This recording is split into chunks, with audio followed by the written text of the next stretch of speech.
You're listening to Drop the Gloves, live from the cave, with Jason Easton and Scotty Lalonde.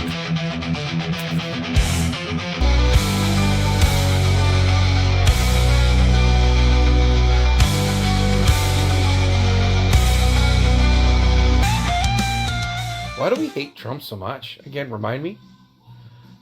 Tariffs, I guess. Is that the big thing? Or I guess he just... You know what drives me nuts? He just doesn't act like a president. For me, I think it's a TV show. Do you know what? If you want to talk about Trump for a minute, the thing, there's things I do like about him. Like, there's things I do agree with. Like, the woke shit went too far. The who? The woke shit. Like, people going too far with the left-wingism and people getting offended by everything and... You know, people labeling things as racist that really weren't. The big thing that was, people getting sick of the woke shit on is men and women's sports, right? Trans women, biological men playing in women's sports and competing against women when they have a clear physical advantage over it. That is really when people had enough. Right? Like, I think, and that may be true or whatever, but I'm just like, again, if we took a poll and asked people flat out, what is it about this guy you just don't like? And I think it's because we're Canadian, we're all about please and thank you, and we're always so nice. He just doesn't act that way. And I think that's what annoys a lot of people. And yes, the tariff thing, that's super bad. Okay. And I'm not for Trump. I'm not against him. Right. And is he all about his country? Yes, good for him. And we're very territorial as well. I get that, right? But it bugs me when, like, you see him in a press conference and he looks at someone and he goes, "You're stupid." That's not how you talk as a president. Or "You piggy." And you can laugh about it as much as you want, but still, when you're in that role, Jason, you have to act and talk a certain way. And that's one thing I admired about Biden and Barack Obama and those guys. They talked a certain way. Whether you agree with your policies without, playing politics, I don't care. Whatever side you're on, okay? Well, there's always something to be said for being a gentleman. You have to talk with poise. I was raised by my father, my grandfather, to be a gentleman, right? And that means conducting yourself in a way in public that's polite and respectful to get your point across, right? And he's anything but a gentleman, right? And I don't know why you want to set an example like that for your kids or grandkids and other people around you, particularly, like you said, as a president. But it's a form of, you know what it is? It's a form of intimidation, right? Yeah. Like, he's a man who's got... that he makes all this money and he's a bully and all that, but... Who's got considerable power, and when you talk to somebody like that, you're intimidating them and bullying them.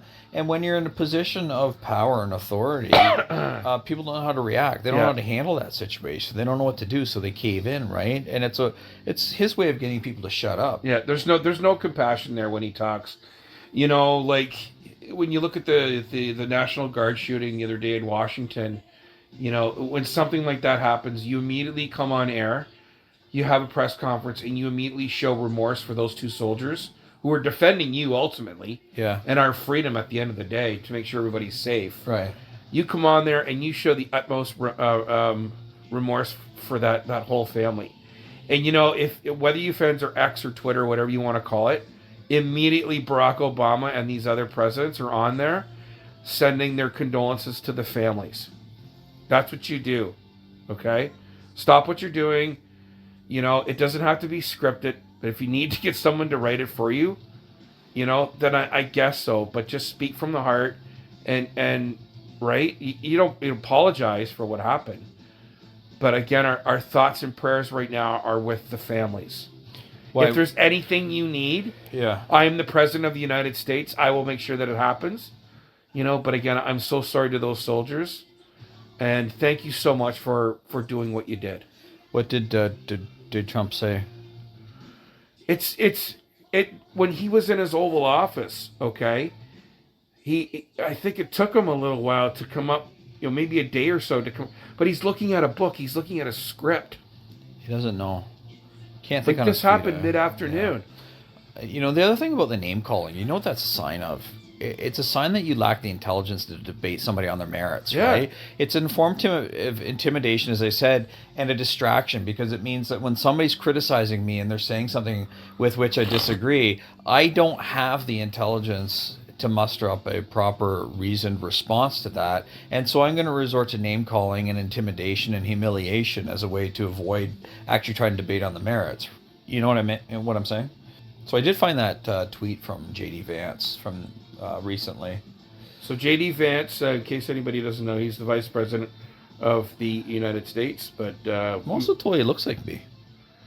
yes, that's true. You have a doppelganger there going on. Yep. That's true. Now, the thing is, he's younger than me, which is crazy. I don't know anything about this character. He is. He was born in 1984. He's 4 years younger than I am. So I always remind people, like, he looks like me. It's not me looking like him, because I was on this earth before he was. But it is kind of insane that somebody that young can be vice president of the United States. But anyway, on X recently, he said, and I quote, "While I'm sure the causes are more complicated, no nation has leaned more into, quote, diversity is our strength. We don't need a melting pot. We have a salad bowl," end quote, immigration insanity than Canada. It has the highest foreign-born share of the population in the entire G7, and its living standards have stagnated. Okay, so we're opening some rabbit holes here. If you really look into that, and I'm not the best interpreter, when it comes to these kind of quotes or things or whatever. But, if you want to pinpoint any one thing in particular out of all that is immigration. Okay? Right. And again, I'm far from racist, and I don't want to play that racist card. It's just not in my DNA. That's just not how I was raised. But, has it been since COVID? Has it been happening before COVID? Yes.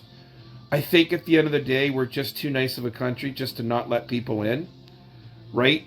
I think that's just in the Canadian DNA, and then COVID, people see things that are happening over here in Canada. And Don Cherry said it, what was on all of our minds: if you're going to come here and drink our milk and eat our honey or whatever, we're a poppy, okay?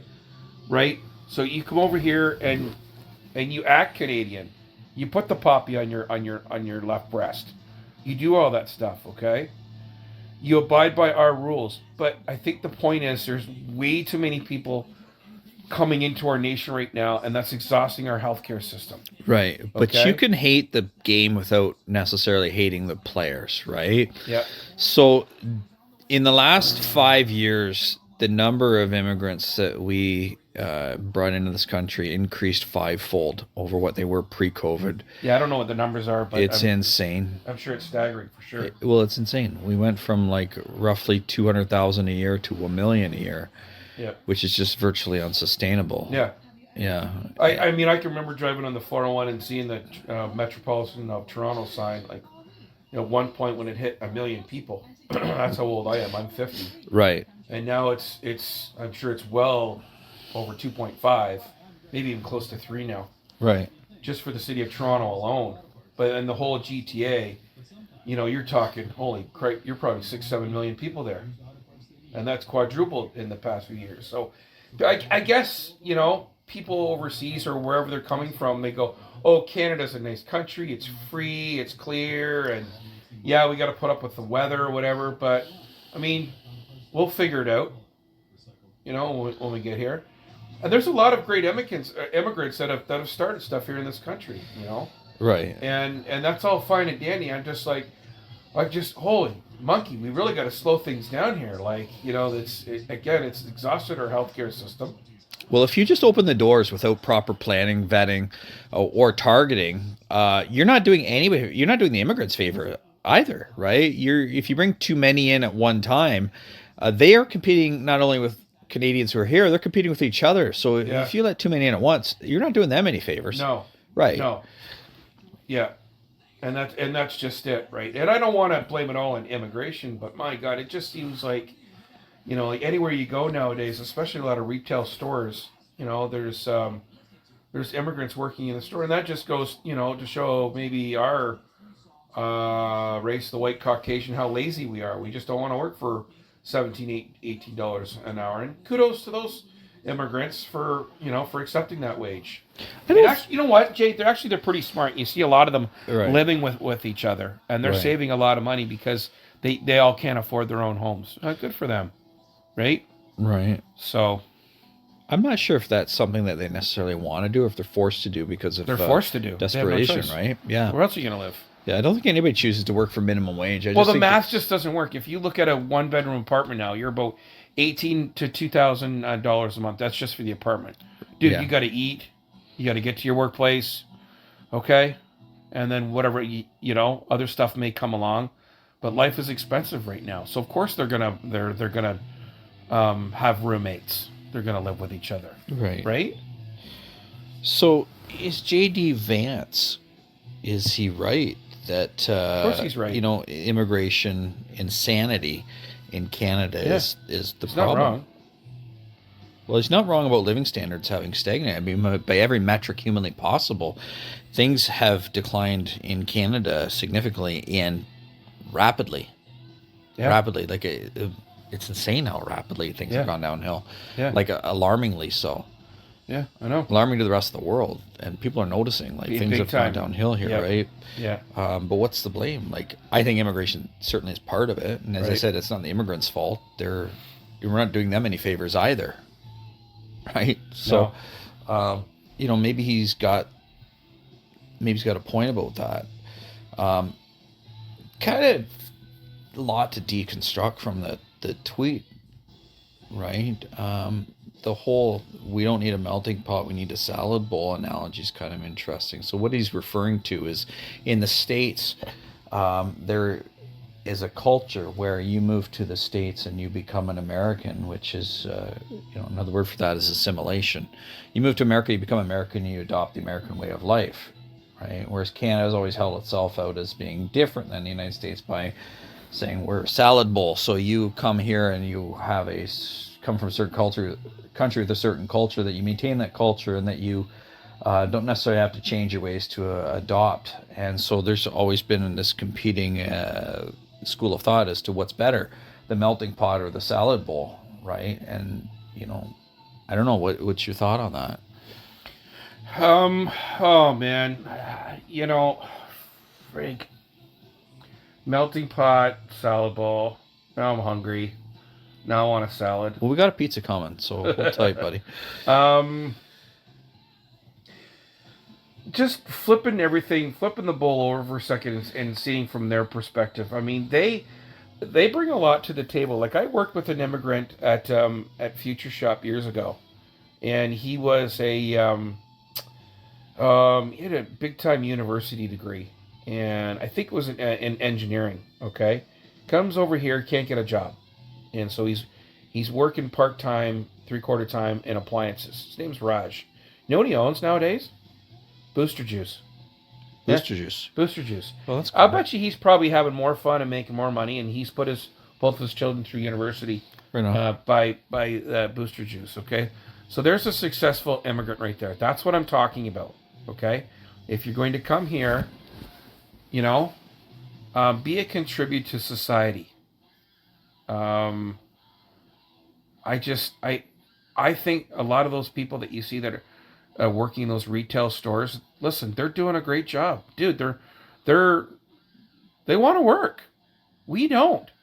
I'm in the finance side of things on automotive. Do you have any mothers that I see right now that are relying on ODSB? Okay, EI, the child tax alone. Yeah. Okay, and they don't work. One girl, she makes 70 grand a year off all that stuff that I just mentioned. Yeah. She got approved for a vehicle. That's crazy, eh? Right? Yeah. Banks don't care. White Caucasian girl. It's not working at all, not contributing to society. Well, I guess she has with having lots of children. But Right. You know what? Going back to your friend who's got the booster juice, it's kind of funny about immigrants who are too successful, right?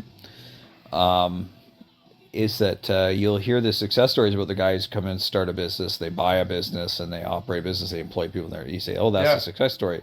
There's a certain counter argument that you hear from time to time, and I don't agree with this counter argument. When immigrants are too successful, they say, well, those people from other countries are buying up our businesses and they're taking over our businesses and they're only hiring their fellow friends. So sometimes we put immigrants in a situation where they can't win for losing, right?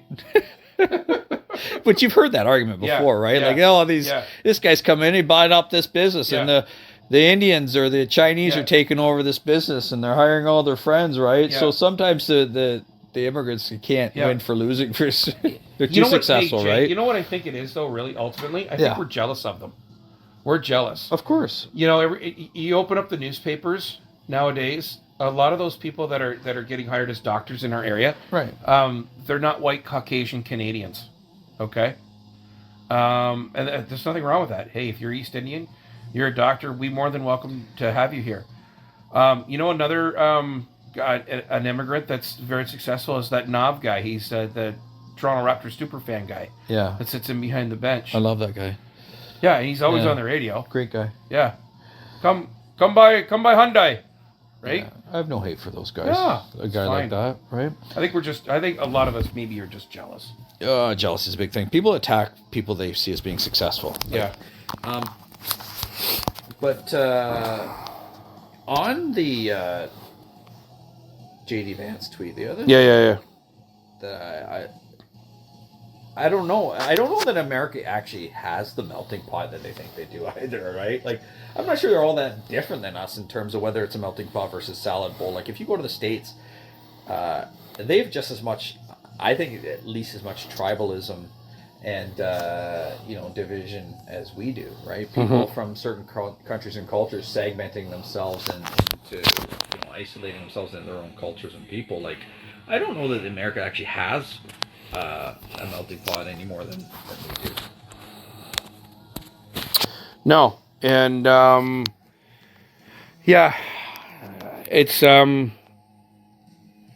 don't even know where to go from here, but I mean, it's it's getting tougher and tougher for to find a job.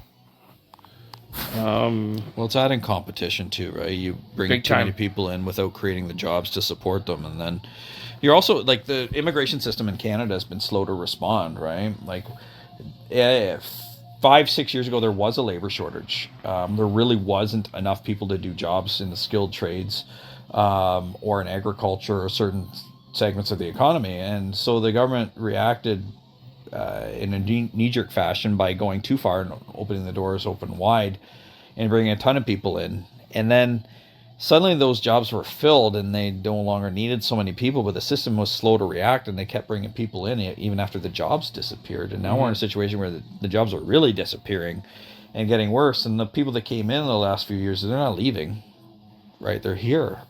And this causes chaos. And unfortunately is leading to people targeting the immigrants themselves and doing a lot of immigrant blaming when, in a lot of ways, they're the victims. Yep. They're the victims we're sold a dream that doesn't exist, right? And companies are taking advantage of that. They're taking advantage of the LMIA system. That stands for Labor Market Impact Assessment. And just to explain what that means is, before a company is allowed to hire non-Canadians, what they have to do is they have to apply to the government for something called a Labor Market Impact Assessment by demonstrating that they tried and made best efforts to try to fill the positions with Canadians and were unable to do so. Now, that system is very easy to cheat, so to speak, because there's very little that's required in order to prove what efforts you actually made to attract Canadians to apply for the job. And so, if a company says, well, I posted an ad in the local newspaper, well, like, who the fuck reads the local newspaper anymore? Like, nobody goes out and buys the newspaper, right? Yeah.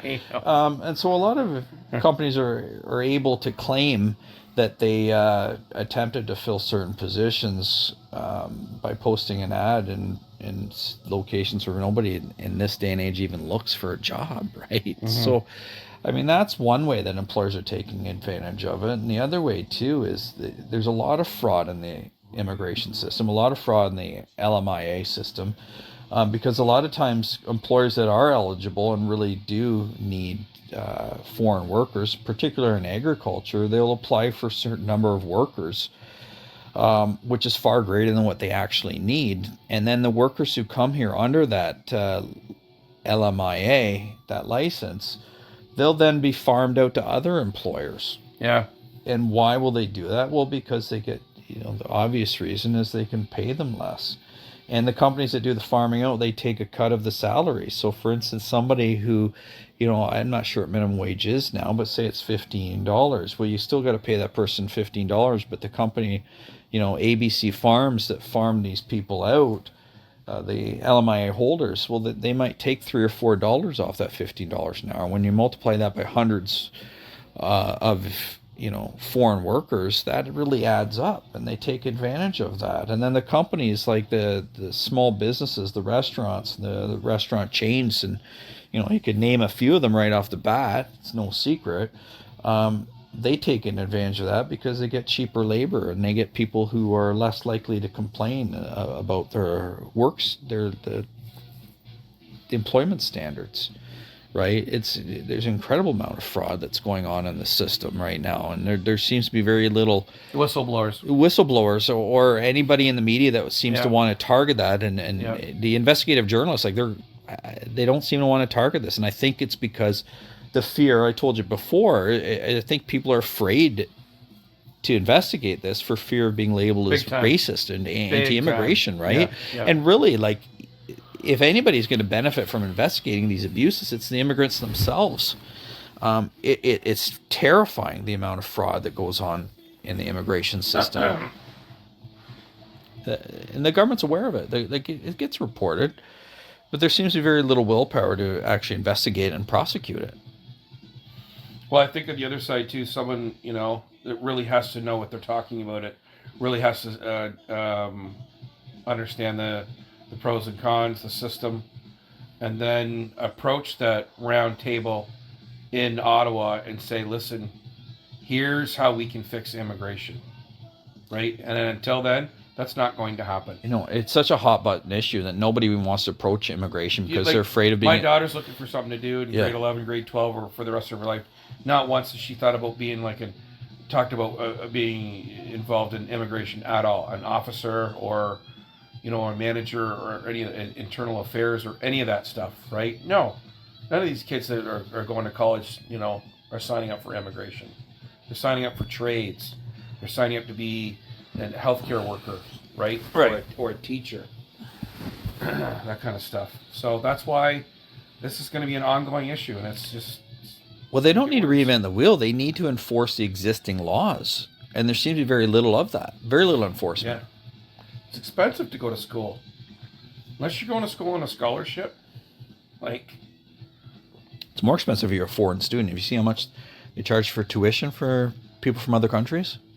Yeah, I'm sure that number's quite large. It quadruples what we pay. Yeah. It's insane. And that's part of the problem, too, is that these post-secondary schools, these colleges and universities, are relying upon... Yeah, didn't the government put a leash on international students? Recently, yeah. Yeah. They seem to finally have bowed to public pressure, right? Yeah, I think Loyalists is feeling that pinch, right? Aren't they? They're all feeling the pinch. Yeah, because I think there's programs being cut back because of that, right? There is. It's tough for those schools because they spent decades relying upon... international students. Right. And being able to milk them for, tons and tons of money. Yeah. And now that... You've been listening to Drop the Gloves with Jason Easton and Scotty Lalonde, live from the cave. Thanks for listening.